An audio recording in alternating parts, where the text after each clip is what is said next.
Book of Heaven, Volume 32, September 10, 1933.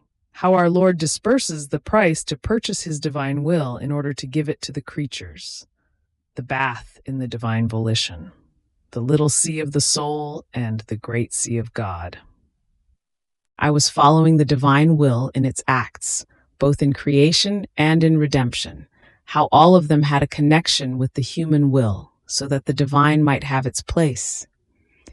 And since many human acts escaped from receiving the sanctity of the divine act, not giving it the first place, I thought to myself, how difficult it is for the supreme fiat to extend its kingdom in the human acts of the creatures. Indeed, it seems that they don't even recognize the divine act that flows in them. Therefore, they do not appreciate it, nor do they give it the supremacy due to it. On the contrary, it seems that the human acts are like a people without a king, without order, and many of them the enemies of the divine acts that want to give them the life which, while it flows within them, they do not recognize. My God, I was saying to myself, how can it be that your will may form its kingdom? And my always lovable Jesus, surprising me, all tenderness, drowned with love, as though in need to give vent to it, told me, Blessed daughter of my will, yet it should not be doubted. It is more than certain that my will have its kingdom in the midst of creatures, just as certain as was my descent from heaven to earth. I, acting as king, was to constitute the kingdom of my fiat, which man had rejected.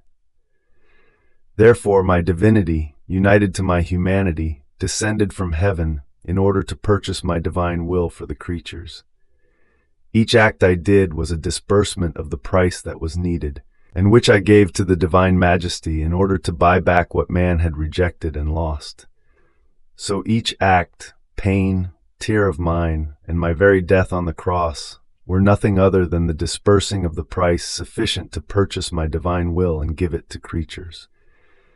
So if the purchase was made, the price was disbursed, the divinity accepted, and the payment was closed with the sacrifice of my life, how can its kingdom not come?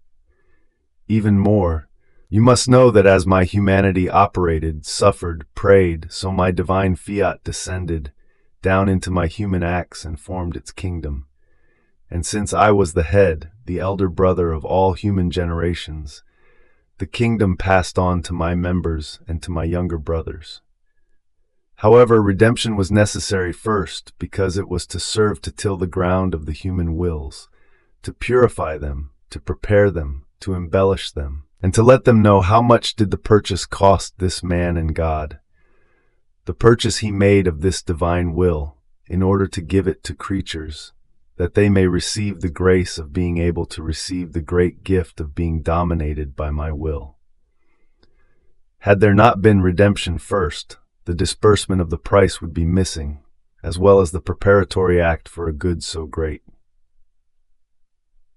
Even more, I tell you that the divinity, before I descended from heaven, had decreed redemption in the kingdom of my will, since one was to serve for the disbursement of the other. In fact, my will being divine and of infinite value, a man-god was needed who would be able to pay and acquire a divine volition, to give it back to those who had lost it. And if it were not so, I would not have moved from heaven only to come to redeem. More so, since I was more interested in giving back the rights to our will, offended and rejected, than in redemption itself. Besides, I would not have acted as God had I rescued my creatures while putting my will aside, not giving it the rights due to it, restoring its kingdom in the midst of creatures. Therefore, be certain, its time will come. I will arm myself with power and with love, and the hour of the triumph of the kingdom of my fiat will sound. And besides, my many truths say this, which I manifested on my divine will.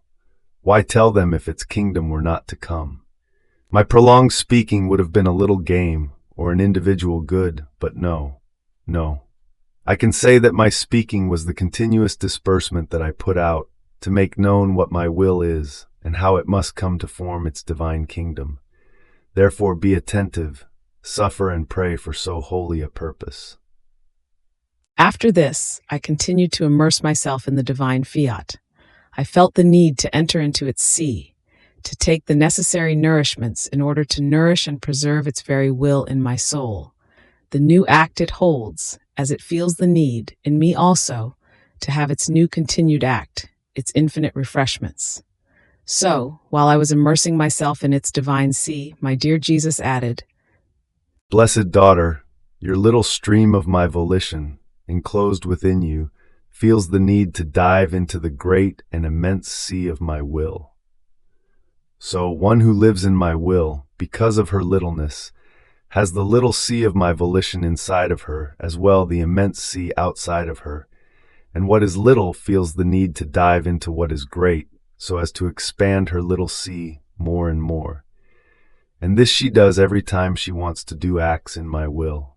She comes to take her bath in the greatness, and while she bathes, she takes the nourishment, the divine refreshments, our freshness, in such a way as to feel herself being wholly renewed to new divine life.